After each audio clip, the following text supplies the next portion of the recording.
आज मैं आपको किसी धर्म के खिलाफ नहीं, बल्कि उस डर के खिलाफ आईना दिखाने आया हूं, जिसे सदियों से धर्म का नाम देकर बेचा गया है।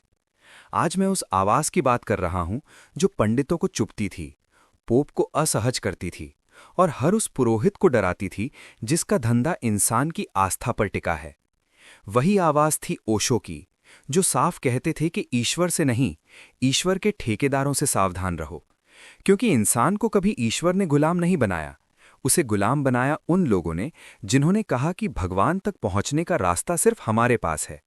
सदियों से आदमी को सिखाया गया कि तुम कमजोर हो, तुम पापी हो, तुम अपने आप कुछ नहीं हो, और फिर उसी डर के बीच एक चेहरा खड़ा कर दिया गया, पंडित, पादरी, मौलवी, गुरु, फादर, महंत, और कहा गया कि अगर मुक्ति चाहिए, अगर शांति चाहिए, अगर भगवान चाहिए, तो हमारे दरवाजे से आओ। यहीं से संगठित धर्म पैदा हुआ और यहीं से शुरू हुआ आत्मा का सबसे बड़ा शोषण। ओशो का सबसे विवादित और सबसे खतरनाक बयान यही था कि धर्म ने आदमी को धार्मिक नहीं बनाया, धर्म ने आदमी को गुलाम बनाया है। जरा सोचिए, अगर भगवान सच में प्रेम है तो उसके नाम पर डर क्यों? अगर भगवान करुणा है तो नरक की धमकी क्यों? और अगर परमात्मा हर जगह है तो बीच में दलाल क्यों? ओशो कहते थे कि पंडित तुम्हें परमात्मा से नहीं जोड़ता, वो तुम्हें अपने धंधे से जोड़ता है। क्योंकि अगर इंसान अपने भीतर उतर जाए, अगर वो खुद ध्यान में बैठना सीख ले, अगर वो अपने ही अस्तित्व को महसूस कर ले, तो ना मंदिर की जरूरत रहेगी, ना मस्जिद की, ना चर्च की, ना आश्रम की। और यही बात सबसे ज्यादा खतरनाक थी इस पूरी व्यवस्था के लिए।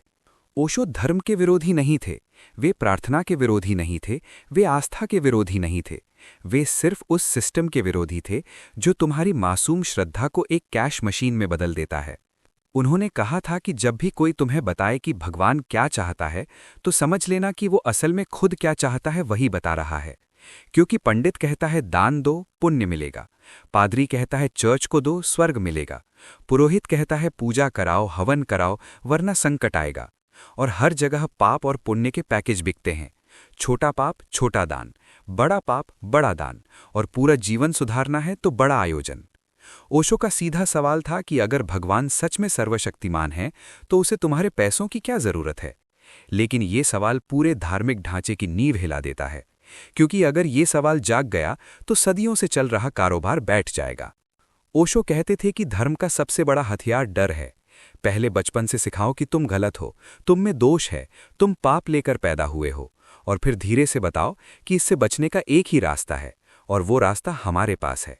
यही है अपराध बोध की खेती, गिल्ट की खेती। सोचो तो गिल्ट, चाहो तो गिल्ट, प्रेम करो तो गिल्ट, शरीर को महसूस करो तो गिल्ट, और फिर वही धर्म कहता है कि अब इससे छुटकारा भी हम ही दिलाएंगे। ओशो इसे एक बहुत बड़ा मानसिक खेल कहते थे और साफ कहते थे कि धर्म ने इंसान को आज़ाद नहीं, धर्म ने इंसान को गुलाम बनाया है। लेकिन ये गुलामी किसी भगवान की नहीं है, ये गुलामी है संस्था की, परंपरा की, उन व्याख्याओं की जिन पर कुछ लोगों का एकाधिकार बना लिया गया है। ओशो कहते थे कि सत्य कभी संगठित नहीं होता, अनुभव निजी होता है, ध्यान व्यक्तिगत होता है, लेकिन जैसे ही सच को संस्था बना दिया जाता है, उसमें सत्ता घुस जाती है, राजनीति घुस जाती है, और फिर डर का कारोबार शुरू हो जाता है। वे ये भी कहते थे कि जब कोई गुरु तुम्हें आज्ञाकारी बनाता है तो वो तुम्हें आध्यात्मिक नहीं बना रहा होता, वो तुम्हें उपयोगी बना रहा होता है। क्योंकि हर सिस्टम को सवाल करने वाला नहीं चाहिए, उसे चाहिए मानने वाला, झुकने वाला और भीड़ में खड़ा रहने वाला इंसान। इसीलिए हर संगठित धर्म में एक बात समान है, सवाल मत करो, श्रद्धा रखो, सोचो मत। लेकिन ओशो कहते थे कि जब श्रद्धा अंधी हो जाती है तो वो धार्मिक नहीं रहती, वो खतरनाक हो जाती है। क्योंकि अंधी श्रद्धा से ही कट्टरता पैदा होती है, और कट्टरता से ही नफरत, दंगे, खून और युद्ध पैदा होते हैं। इतिहास गवाह है कि सबसे ज्यादा खून नास्तिकों ने नहीं बहाया, सबसे ज्यादा खून धर्म के नाम पर बहा है। और सबसे दर्दनाक बात यह है कि हर युद्ध में दोनों तरफ भगवान एक ही होता है। ओशो कहते थे कि धर्म तुम्हें जीवन से दूर करता है और स्वर्ग का सपना बेचता है, ताकि तुम इस जीवन में हो रहे शोषण को सहते रहो, गरीबी सहते रहो, अन्याय सहते रहो, बस इस उम्मीद में कि अगला जीवन अच्छा होगा। लेकिन उनका सवाल था कि अगर ये जीवन ही नहीं बदला जा सकता तो अगला जीवन कैसे बदलेगा? उनकी सबसे बड़ी बगावत परंपरा से थी। वे कहते थे कि परंपरा मरे हुए लोगों की राय है और बुद्धि जीवित इंसान की खोज। लेकिन धर्म हमेशा अतीत से चलता है, 1000 साल पुराने जवाब आज के सवालों पर थोप देता है। और ओशो कहते थे कि पुराने उत्तर नए सवालों के लिए जहर बन जाते हैं। इसीलिए वे कहते थे कि मंदिर में मत झुको, अपने भीतर झुको। मूर्ति के सामने मत बैठो, अपनी चेतना के सामने बैठो। किसी गुरु को भगवान मत बनाओ, अपने भीतर के साक्षी को पहचानो। यही कारण था कि वे पंडितों को खतरनाक लगते थे, क्योंकि वे भीड़ नहीं बना रहे थे, वे व्यक्ति बना रहे थे। और इस पहले एपिसोड का सबसे सच्चा और सबसे जरूरी संदेश यही है कि ओशो ईश्वर के दुश्मन नहीं थे। वे सिर्फ उन लोगों के दुश्मन थे जो ईश्वर के नाम पर तुम्हारे डर, तुम्हारे अपराध बोध और तुम्हारी मासूम आस्था का व्यापार करते हैं। और आज की इस आवाज को मैं एक ही वाक्य में आपके दिल तक पहुंचाकर खत्म करता हूं। अगर तुम्हारा धर्म तुम्हें स्वतंत्र नहीं बनाता, तो समझ लेना कि वो धर्म नहीं है, वो एक बहुत पुराना, बहुत चालाक और बहुत सुंदर दिखने वाला कारागार है। आज के इस दूसरे एपिसोड में हम उस सबसे खतरनाक झूठ को खोलने जा रहे हैं जिसे सदियों से बड़ी चालाकी से इंसान के मन में बैठा दिया गया है। और वो झूठ है कि तुम्हारा शरीर पापी है, तुम्हारी इच्छाएं गंदी हैं, तुम्हारा आनंद गलत है और तुम्हारा प्रेम भी संदिग्ध है। ओशो कहते थे कि जिस दिन किसी धर्म ने तुम्हें तुम्हारे ही शरीर के खिलाफ खड़ा कर दिया, उसी दिन उसने तुम्हारी आत्मा पर कब्जा कर लिया। क्योंकि जब इंसान अपने शरीर से लड़ने लगता है तो वो कभी मुक्त नहीं हो सकता। वो हमेशा अपराध बोध में जिएगा, शर्म में जिएगा और डर में जिएगा। और यही वो जमीन है जिस पर संगठित धर्म सबसे मजबूत इमारत खड़ी करता है। ओशो का साफ कहना था कि शरीर कोई दुश्मन नहीं है। शरीर तो वही पहला मंदिर है जिसमें चेतना ने निवास किया है। लेकिन धर्म ने इस मंदिर को ही अपवित्र घोषित कर दिया। बचपन से सिखाया गया कि शरीर को मत सनो, इच्छा को दबाओ, कामना को कुचलो, आनंद से डर कर रहो, क्योंकि जो सुख देगा वही तुम्हें भटका देगा। और फिर उसी डर के साथ ये भी जोड़ दिया गया कि आत्मा और शरीर अलग है, आत्मा शुद्ध है और शरीर अशुद्ध है। ओशो कहते थे कि ये विभाजन सबसे बड़ा अपराध है, क्योंकि इंसान एक ही है, उसका शरीर और उसकी चेतना अलग अलग नहीं है। लेकिन जब तुम ये मानने लगते हो कि शरीर नीच है और आत्मा ऊंची है, तो तुम अपने ही अस्तित्व के आधे हिस्से से दुश्मनी कर लेते हो। और यहीं से जन्म लेता है भीतर का युद्ध, वही युद्ध जिसमें इंसान बाहर से धार्मिक दिखाई देता है और भीतर से टूटा हुआ, कुंठित और भरा हुआ होता है। ओशो कहते थे कि धर्म ने आदमी को जीवन के साथ नाचना नहीं सिखाया, धर्म ने आदमी को जीवन से डरना सिखाया है। और इस डर का सबसे बड़ा केंद्र बनाया गया है सेक्स, क्योंकि सेक्स जीवन की जड़ है, वही जीवन की धारा है, वही सृजन की शक्ति है। लेकिन धर्म ने इसी शक्ति को सबसे ज्यादा गंदा बताकर तुम्हारे भीतर बैठा दिया कि अगर तुमने इसे महसूस किया, अगर तुमने इसे स्वीकार किया, तो तुम पापी हो जाओगे। ओशो कहते थे कि जब तुम किसी प्राकृतिक ऊर्जा को दबाते हो तो वो मरती नहीं है, वो विकृत हो जाती है। और वही विकृत ऊर्जा हिंसा बनती है, सत्ता की भूख बनती है, दूसरों पर नियंत्रण की चाह बनती है, भीतर की बेचैनी बनती है। और मजे की बात यह है कि वही धर्म जो तुम्हें सेक्स से डराता है, वही तुम्हें नियंत्रित करने के लिए तुम्हारी दबी हुई इच्छाओं का इस्तेमाल भी करता है। क्योंकि दबा हुआ इंसान कभी निर्भीक नहीं होता, वो हमेशा अपराध बोध से भरा होता है। और अपराध बोध से भरे इंसान को झुकाना बहुत आसान होता है। ओशो कहते थे कि धर्म ने तुम्हें सिखाया कि प्रेम भी खतरनाक है, क्योंकि प्रेम तुम्हें स्वतंत्र बनाता है, प्रेम तुम्हें साहसी बनाता है, और प्रेम तुम्हें अपने भीतर भरोसा करना सिखाता है। लेकिन संगठित धर्म को ऐसा इंसान नहीं चाहिए जिसे अपने अनुभव पर भरोसा हो। उसे चाहिए ऐसा इंसान जो हर बात के लिए किसी किताब, किसी गुरु और किसी संस्था से अनुमति मांगे। इसलिए प्रेम को भी नियमों में बांध दिया गया, रिश्तों को भी पवित्र और अपवित्र के खांचों में डाल दिया गया, और धीरे धीरे तुम्हें यह महसूस करा दिया गया कि आनंद से भरा जीवन आध्यात्मिक नहीं हो सकता। ओशो कहते थे कि यह सबसे बड़ा झूठ है, क्योंकि जो जीवन को पूरी गहराई से जीता है वही जीवन के रहस्य तक पहुंच सकता है। जो हंसना जानता है वही ध्यान में उतर सकता है। जो शरीर के कंपन को जानता है वही चेतना की ऊंचाइयों को भी जान सकता है। लेकिन धर्म ने उल्टा रास्ता दिखाया। पहले अपने शरीर को कुचलो, पहले अपनी इच्छाओं को मारो, पहले अपने आनंद से नफरत करना सीखो, फिर कहीं जाकर तुम पवित्र कहलाओगे।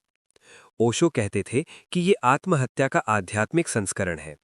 तुम जिंदा रहते हुए अपने भीतर के जीवन को मार देते हो और उसे साधना का नाम दे देते हो। उन्होंने ये भी कहा था कि जिस व्यक्ति ने कभी गहराई से प्रेम नहीं किया, जिसने कभी अपने शरीर की ऊर्जा को सजगता से महसूस नहीं किया, वो ध्यान की गहराई को भी नहीं समझ सकता। क्योंकि ध्यान कोई भागना नहीं है, ध्यान तो इसी जीवन में पूरी तरह उपस्थित होना है। लेकिन धर्म ने ध्यान को भी पलायन बना दिया। दुनिया से भागो, शरीर से भागो, रिश्तों से भागो और एक सूने कोने में बैठकर खुद को पवित्र समझो। ओशो कहते थे कि अगर तुम भाग ही रहे हो तो तुम किससे मिलोगे? तुम खुद से कैसे मिलोगे? क्योंकि तुम तो अपने ही सबसे जीवित हिस्से से मुंह मोड़ चुके हो। उन्होंने बहुत साफ शब्दों में कहा था कि सेक्स कोई समस्या नहीं है। समस्या सेक्स के प्रति तुम्हारा दृष्टिकोण है। समस्या वो शिक्षा है जो तुम्हें शर्म से भर देती है। समस्या वो संस्कृति है जो तुम्हें सिखाती है कि तुम्हारा शरीर देखने योग्य नहीं है, छूने योग्य नहीं है, महसूस करने योग्य नहीं है। और फिर वही संस्कृति तुमसे उम्मीद करती है कि तुम स्वस्थ, प्रेमपूर्ण और संतुलित इंसान बनो। ओशो कहते थे कि ये असंभव है, क्योंकि जिसे खुद से नफरत करना सिखा दिया गया हो, वो किसी और से प्रेम कैसे सीखेगा? और जिस इंसान को ये सिखा दिया गया हो कि उसका आनंद ही उसका सबसे बड़ा अपराध है, वो भीतर से हमेशा डरता रहेगा। और यही डर धीरे धीरे धर्म के लिए सबसे बड़ा हथियार बन जाता है। ओशो का कहना था कि शरीर को स्वीकार करना कोई भोगवाद नहीं है, बल्कि ये पहला कदम है जागरूकता की तरफ। क्योंकि जब तुम अपने शरीर के हर भाव, हर संवेदना, हर ऊर्जा को सजग होकर देखने लगते हो, तभी तुम्हारे भीतर साक्षी पैदा होता है। लेकिन अगर तुम शरीर को ही दुश्मन मान लो, तो तुम किसे देखोगे, किसे समझोगे, किस पर ध्यान करोगे? ओशो कहते थे कि असली आध्यात्मिकता जीवन से भागने में नहीं, जीवन में गहराई से उतरने में है। लेकिन धर्म ने जीवन और आध्यात्मिकता को दो अलग अलग दिशाओं में खड़ा कर दिया। जैसे जो जितना ज्यादा दुखी है, उतना ही ज्यादा पवित्र है। जैसे मुस्कुराना संदेहास्पद हो, जैसे नाचना हल्का अपराध हो, जैसे आनंद केवल सांसारिक लोगों के लिए हो और साधक का रास्ता केवल त्याग, तप और पीड़ा से होकर ही गुजरता हो। ओशो कहते थे कि ये सोच विकृत है, क्योंकि अगर परमात्मा ने ये पूरा अस्तित्व बनाया है, तो फिर इसमें आनंद क्यों भरा, इसमें संगीत क्यों भरा, इसमें रंग क्यों भरे, इसमें आकर्षण क्यों भरा, इसमें प्रेम की लहर क्यों भरी? उन्होंने कहा था कि जो धर्म जीवन की सुंदरता को स्वीकार नहीं करता, वो ईश्वर की रचना को ही अस्वीकार कर रहा है। लेकिन यही धर्म सबसे ऊंची आवाज में ईश्वर की बातें करता है। ओशो का कहना था कि शरीर और आत्मा के बीच जो झूठा युद्ध खड़ा किया गया है, वही इंसान की सबसे बड़ी त्रासदी है। क्योंकि इस युद्ध में कोई जीतता नहीं है, इंसान सिर्फ भीतर से टूटता है, दो हिस्सों में बंट जाता है। एक हिस्सा जो बाहर पवित्र दिखाई देता है और दूसरा हिस्सा जो भीतर घुटता रहता है, दबी हुई इच्छाओं से, अधूरी भावनाओं से और अनकहे प्रेम से। और फिर वही टूटा हुआ इंसान दूसरों को उपदेश देता है, दूसरों पर नैतिकता थोपता है, दूसरों के जीवन पर पहरा बैठाता है। ओशो कहते थे कि जिसने खुद जीवन को नहीं जिया, वही सबसे ज्यादा जीवन पर नियम बनाता है। उन्होंने ये भी कहा था कि अगर धर्म सच में तुम्हें ऊंचाई पर ले जाना चाहता, तो वो सबसे पहले तुम्हें सहज बनाता, सरल बनाता, स्वीकार से भरता।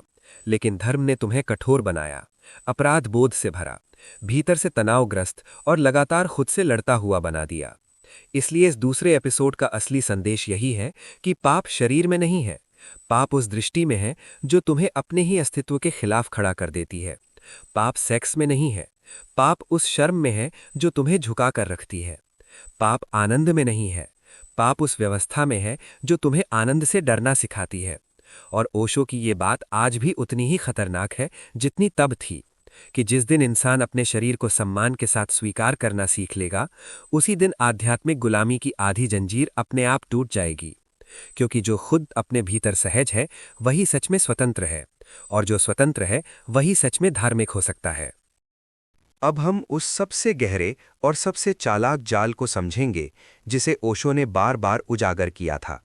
और वो जाल है स्वर्ग और नरक का डर, ईश्वर की बनाई हुई वो छवि और वो भविष्य का सपना जिसके सहारे इंसान को वर्तमान में चुप करा दिया जाता है। ओशो कहते थे कि धर्म ने इंसान से उसका आज छीन लिया और बदले में उसे कल का लालच पकड़ा दिया, कभी स्वर्ग के नाम पर, कभी मोक्ष के नाम पर, कभी मुक्ति के नाम पर। और इंसान इस उम्मीद में कि आगे सब ठीक हो जाएगा, आज के अन्याय को, आज के शोषण को और आज की पीड़ा को सहता चला गया। ओशो साफ कहते थे कि भविष्य में जीने वाला इंसान कभी क्रांतिकारी नहीं हो सकता, क्योंकि जो आदमी अपने जीवन का अर्थ आने वाले जन्म में खोज रहा है, वो इस जन्म को बदलने की ताकत ही खो देता है। और यही बात सत्ता और संगठित धर्म दोनों को सबसे ज्यादा पसंद आती है। ओशो कहते थे कि स्वर्ग और नरक किसी और दुनिया की जगह नहीं है, वे तुम्हारे मन की अवस्थाएं हैं। लेकिन धर्म ने उन्हें आकाश में टांग दिया ताकि इंसान अपने भीतर झांकने के बजाय ऊपर देखने लगे। और जैसे ही इंसान ऊपर देखने लगता है, वो अपने भीतर की जिम्मेदारी से बच जाता है। फिर उसके दुख का कारण कोई व्यवस्था नहीं रहती, कोई शोषण नहीं रहता, कोई अन्याय नहीं रहता। उसका दुख बस इस बात का प्रमाण बन जाता है कि शायद भगवान यही चाहता है, शायद ये उसका कर्म है, शायद ये उसकी परीक्षा है। और यहीं से सबसे बड़ा शोषण शुरू होता है। ओशो कहते थे कि जब कोई व्यवस्था तुम्हें ये सिखा दे कि तुम्हारी गरीबी भी पवित्र है, तुम्हारा दुख भी पुण्य है और तुम्हारी चुप्पी भी धर्म है, तो समझ लेना कि तुम्हें बहुत ही चालाकी से गुलाम बना दिया गया है। क्योंकि फिर तुम अपने अधिकार नहीं मांगते, तुम अपनी आवाज नहीं उठाते, तुम सिर्फ प्रार्थना करते हो। और प्रार्थना से सत्ता कभी नहीं डरती, सत्ता सिर्फ जागरूकता से डरती है। ओशो कहते थे कि धर्म ने भगवान को भी सत्ता का हिस्सा बना लिया है। उसे भी एक राजा की तरह बैठा दिया गया है, ऊपर कहीं सिंहासन पर, जो आदेश देता है, जो दंड देता है, जो पुरस्कार देता है, ताकि इंसान बचपन से ही किसी अदृश्य पुलिस के डर में जीता रहे। और जब कोई तुम्हें ये सिखा दे कि तुम्हारी हर सोच, हर इच्छा, हर कल्पना कोई ऊपर बैठा देख रहा है, तो तुम्हें बाहर से नियंत्रित करने की जरूरत ही नहीं पड़ती, तुम खुद अपने भीतर पहरेदार खड़ा कर लेते हो। ओशो कहते थे कि यही सबसे खतरनाक गुलामी है, जब कैदी खुद जेल का पहरेदार बन जाए। उन्होंने ये भी कहा था कि धार्मिक व्यक्ति कम अपराध करता हो या ना करता हो, लेकिन वो हमेशा अपराध बोध से भरा होता है। और अपराध बोध से भरा इंसान कभी आत्मसम्मान से खड़ा नहीं हो सकता, वो हमेशा किसी न किसी के चरणों में गिरने के लिए तैयार रहता है। ओशो कहते थे कि संगठित धर्म को प्रार्थना करने वाले लोग चाहिए, जागने वाले लोग नहीं। भीड़ चाहिए, व्यक्ति नहीं। अनुयायी चाहिए, खोजी नहीं। क्योंकि खोजी इंसान खतरनाक होता है।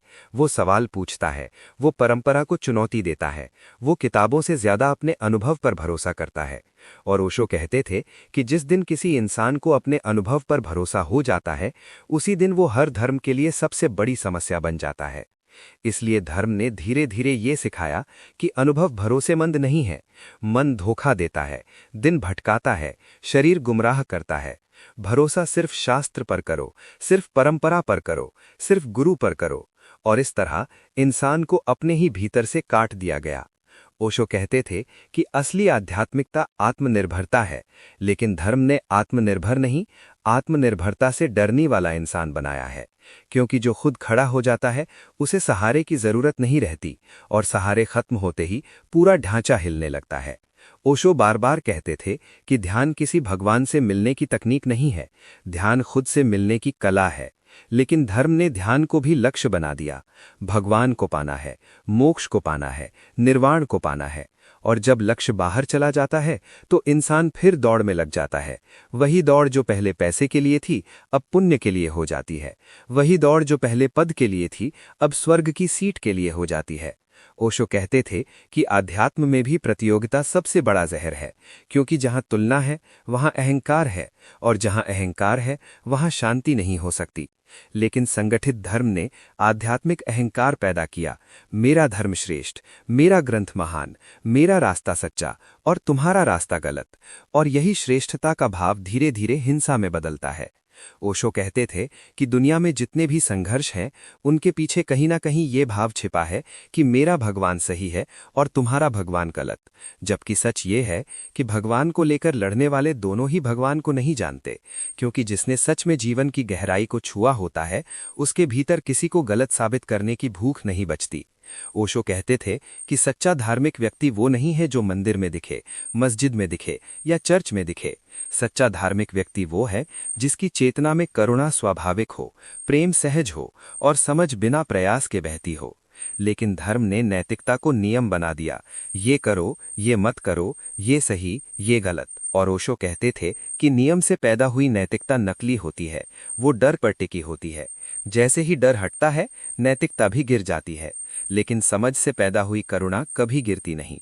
ओशो कहते थे कि अगर तुम किसी को सिर्फ इसलिए नुकसान नहीं पहुंचा रहे क्योंकि तुम्हें नरक से डर लगता है तो तुम अच्छे नहीं हो, तुम सिर्फ डरे हुए हो। अच्छाई वो है जो जागरूकता से पैदा होती है, भय से नहीं। उन्होंने ये भी कहा था कि धर्म ने इंसान को बाहरी आचरण में उलझा दिया। कपड़े कैसे पहनो, भोजन क्या खाओ, किस दिन क्या करो, किस दिन क्या मत करो, ताकि वो भीतर के खालीपन को देखने से बचता रहे।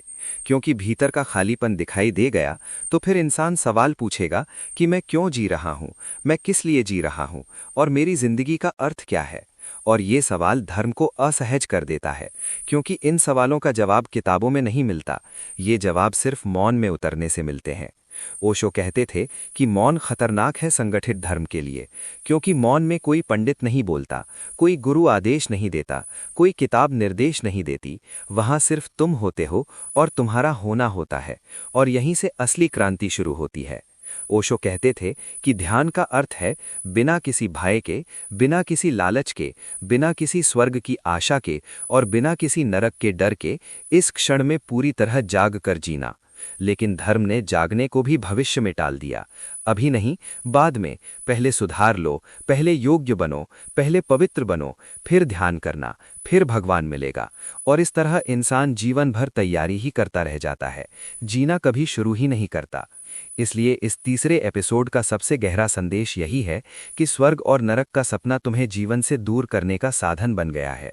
भगवान की बनाई हुई डरावनी छवि तुम्हें भीतर से कमजोर रखने का हथियार बन गई है। और धर्म की सबसे बड़ी चाल यही रही है कि उसने तुम्हें ये यकीन दिला दिया है कि तुम्हारी मुक्ति कहीं और है, किसी और समय है, किसी और दुनिया में है। जबकि ओशो कहते थे कि अगर मुक्ति है तो वो यहीं है, अभी है और तुम्हारे ही भीतर है। और जिस दिन इंसान ये समझ लेगा कि उसे किसी ऊपर बैठे भगवान से डरने की नहीं, बल्कि अपने भीतर सोई हुई चेतना को जगाने की जरूरत है, उसी दिन वो न सिर्फ धार्मिक गुलामी से मुक्त होगा, बल्कि उस भीड़ से भी बाहर आ जाएगा जिसे सदियों से स्वर्ग के नाम पर चुप रखा गया है। आज इस चौथे और अंतिम एपिसोड में हम उस सबसे निर्णायक सवाल तक पहुंचते हैं जिसे ओशो बार बार इंसान के सामने रख देते थे। अगर धर्म सच में तुम्हें ईश्वर तक ले जाना चाहता है तो वो तुम्हें पहले इंसान क्यों नहीं बनाता? क्यों वो तुम्हें पहले डर से मुक्त नहीं करता? क्यों वो तुम्हें पहले अपने ही जीवन पर भरोसा करना नहीं सिखाता? ओशो कहते थे कि असली धर्म कोई संस्था नहीं है, कोई संगठन नहीं है, कोई झंडा नहीं है, कोई पहचान नहीं है। असली धर्म एक आंतरिक क्रांति है, एक ऐसा बदलाव जो बाहर से नहीं, भीतर से शुरू होता है। लेकिन संगठित धर्म ने इस भीतर की यात्रा को हमेशा टाल दिया, कभी किसी पूजा में, कभी किसी व्रत में, कभी किसी नियम में, कभी किसी गुरु की आज्ञा में उलझाकर, ताकि इंसान अपने भीतर खाली बैठे और खुद से मिलने की हिम्मत ही ना जुटा पाए। ओशो कहते थे कि आदमी जितना बाहर झुकता है उतना ही भीतर कमजोर होता चला जाता है, क्योंकि जो व्यक्ति हर समय किसी और के चरणों में खड़ा रहता है वो अपने पैरों पर खड़ा होना ही भूल जाता है। और यही पूरी धार्मिक व्यवस्था की सबसे बड़ी सफलता है, इंसान को आत्मनिर्भर नहीं, आत्मसंदेह से भरा बना देना। ओशो कहते थे कि तुम्हें यह सिखाया ही नहीं गया कि तुम्हारी अपनी आंखें भी देख सकती हैं, तुम्हारा अपना हृदय भी महसूस कर सकता है और तुम्हारी अपनी चेतना भी रास्ता खोज सकती है। तुम्हें सिखाया गया कि देखने के लिए शास्त्र चाहिए, महसूस करने के लिए गुरु चाहिए और जीने के लिए परंपरा चाहिए। और इसी से जन्म लेता है वो धार्मिक इंसान जो हमेशा सही दिखता है लेकिन भीतर से खोखला होता है। ओशो कहते थे कि असली साधक वो नहीं है जो नियमों की लिस्ट लेकर चलता है, असली साधक वो है जो हर क्षण जागरूक होकर जीता है, क्योंकि नियम अतीत से आते हैं और जागरूकता वर्तमान में पैदा होती है। और जहां वर्तमान है वहीं जीवन है, वहीं परमात्मा है। लेकिन धर्म ने परमात्मा को भी अतीत की किताबों और भविष्य के स्वर्ग के बीच कहीं लटका दिया, ताकि इंसान इस पल से कट जाए। ओशो कहते थे कि जो इस पल में जीना सीख लेता है उसे किसी मोक्ष की जरूरत नहीं होती, क्योंकि वही पल उसकी मुक्ति बन जाता है। लेकिन संगठित धर्म को ऐसा इंसान सबसे ज्यादा खतरनाक लगता है, क्योंकि जो जाग गया, जो इस क्षण में स्थिर हो गया, जो अपने भीतर के मौन से जुड़ गया, उसे कोई डराकर नहीं चला सकता, उसे कोई लालच देकर नहीं खरीद सकता, उसे कोई स्वर्ग दिखाकर चुप नहीं करा सकता। ओशो कहते थे कि सच्ची आध्यात्मिकता विद्रोह है, व्यवस्था के खिलाफ नहीं, बल्कि अचेतन जीवन के खिलाफ, आदतों के खिलाफ, भीड़ की मानसिकता के खिलाफ और सबसे ज़्यादा अपने ही भीतर बैठे उस गुलाम के खिलाफ जो हर बात पर पूछता है, लोग क्या कहेंगे, शास्त्र क्या कहेंगे, गुरु क्या कहेंगे।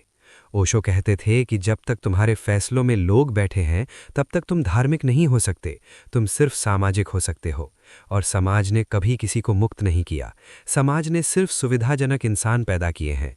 ओशो कहते थे कि असली धार्मिक व्यक्ति भीड़ से अलग खड़ा होता है, लेकिन अकेला नहीं होता। वो अपने भीतर के अस्तित्व से जुड़ा होता है। वो पेड़ को देखकर चुप हो सकता है, आकाश को देखकर भर सकता है, किसी इंसान को देखकर करुणा से झुक सकता है। उसके लिए ईश्वर कोई अवधारणा नहीं होता, कोई सिद्धांत नहीं होता, कोई नाम नहीं होता। वो एक जीवित अनुभव होता है। लेकिन धर्म ने अनुभव से ज़्यादा विश्वास को महत्व दे दिया। और ओशो कहते थे कि विश्वास उधार होता है और अनुभव अपना होता है। और जो आदमी उधार की सच्चाई पर जीता है वो कभी अपने जीवन का मालिक नहीं बन सकता। ओशो कहते थे कि तुम्हारे भीतर जो साक्षी है, जो देख रहा है, जो सुन रहा है, जो सोच को भी देख पा रहा है, वही तुम्हारा असली गुरु है। लेकिन धर्म ने तुम्हें बाहर गुरु खोजने में ऐसा उलझा दिया कि तुमने भीतर झांकना ही छोड़ दिया। उन्होंने कहा था कि बाहर गुरु खोजने वाला इंसान अंततः किसी न किसी दिन गुलाम बन ही जाता है, क्योंकि बाहर बैठा गुरु चाहे कितना भी अच्छा क्यों ना हो, वो तुम्हारे भीतर की जिम्मेदारी तुमसे छीन लेता है। और आध्यात्मिकता का पहला नियम यही है कि अपनी चेतना की जिम्मेदारी खुद लेना सीखो। ओशो कहते थे कि ध्यान कोई साधना नहीं है जिसे करने से कुछ मिल जाएगा। ध्यान कोई उपलब्धि नहीं है। ध्यान तो बस ये देख लेना है कि इस क्षण में तुम्हारे भीतर क्या चल रहा है, बिना बदले, बिना दबाए, बिना सजाए। और जिस दिन तुम बिना चुनाव किए अपने भीतर को देखने लगते हो, उसी दिन भीतर से पहला धर्म जन्म लेता है, जो ना हिंदू है, ना मुसलमान है, ना ईसाई है, ना बौद्ध है, ना जैन है, बल्कि सिर्फ जागरूक है। ओशो कहते थे कि जब धर्म पहचान बन जाता है तो वो झूठा हो जाता है, क्योंकि पहचान हमेशा दूसरे के खिलाफ खड़ी होती है। मेरा धर्म तुम्हारा धर्म, मेरा रास्ता तुम्हारा रास्ता। लेकिन जब धर्म अनुभव बन जाता है तो वहाँ कोई तुलना नहीं बचती, वहाँ सिर्फ मौन बचता है, वहाँ सिर्फ समझ बचती है, वहाँ सिर्फ करुणा बहती है। ओशो कहते थे कि जो आदमी सच में धार्मिक हो गया, उसके जीवन में दिखावा अपने आप गिर जाता है। उसे लोगों को बताने की ज़रूरत नहीं पड़ती कि वो कितना पवित्र है, क्योंकि पवित्रता कोई प्रचार नहीं होती, वो एक सहज सुगंध होती है। लेकिन संगठित धर्म ने पवित्रता को भी प्रदर्शन बना दिया, कपड़ों में, शब्दों में, चेहरों में, व्यवहार में, ताकि भीतर की खाली जगह ढकी रहे। ओशो कहते थे कि जो अपने भीतर की शून्यता से डरता है वही बाहर शोर पैदा करता है, वही ज़्यादा पूजा करता है, वही ज़्यादा नारे लगाता है, वही ज़्यादा धार्मिक दिखता है, क्योंकि भीतर बैठकर अकेले रह जाना सबसे कठिन काम है और वही सबसे ज़रूरी काम भी है। ओशो कहते थे कि जब तुम अपने भीतर अकेले रहना सीख लेते हो तब पहली बार तुम्हें किसी ईश्वर की ज़रूरत नहीं रह जाती, क्योंकि तब तुम्हारा होना ही पर्याप्त हो जाता है। तब जीवन अपने आप अर्थ बन जाता है। तब किसी स्वर्ग का सपना तुम्हें बहका नहीं पाता और किसी नरक का डर तुम्हें झुका नहीं पाता। और यही वो स्थिति है जिसे ओशो असली मुक्ति कहते थे। ना किसी से लड़कर मिली हुई, ना किसी से मांग कर मिली हुई, बल्कि अपने ही भीतर जाग कर पाई हुई। और इस चौथे एपिसोड का सबसे सीधा और सबसे साहसिक संदेश यही है कि जब तक तुम अपने जीवन की जिम्मेदारी किसी भगवान, किसी गुरु, किसी किताब या किसी परंपरा पर डालते रहोगे, तब तक तुम धार्मिक नहीं हो सकते। तुम सिर्फ सुरक्षित महसूस करने वाले डरपोक इंसान बने रहोगे। और जिस दिन तुम ये स्वीकार कर लोगे कि तुम्हारी चेतना की जिम्मेदारी तुम्हारी है, तुम्हारी समझ की जिम्मेदारी तुम्हारी है और तुम्हारे जीवन की दिशा तय करने की जिम्मेदारी भी तुम्हारी है, उसी दिन पहली बार तुम्हारे भीतर वो आग जलेगी जिसे कोई संस्था नियंत्रित नहीं कर सकती, जिसे कोई गुरु कैद नहीं कर सकता और जिसे कोई धर्म अपनी सीमाओं में बांध नहीं सकता। और आज इस एपिसोड की यात्रा को यहीं समाप्त करते हुए मैं आपसे सिर्फ एक ही सवाल छोड़कर जा रहा हूं। क्या आपका धर्म आपको डर से भरता है या आपको जागने की हिम्मत देता है? क्या वो आपको झुकना सिखाता है या आपको अपने पैरों पर खड़ा होना सिखाता है? क्योंकि ओशो की पूरी बगावत का सार बस इतना ही था कि ईश्वर को मत खोजो, चेतना को जगाओ, मंदिर मत बनो, जीवित बनो, अनुयायी मत बनो, खोजी बनो। और अगर ये सीरीज आपको एक पल के लिए भी अपने भीतर झांकने पर मजबूर कर दे तो समझिए यही इस पूरी यात्रा की सबसे बड़ी सफलता है।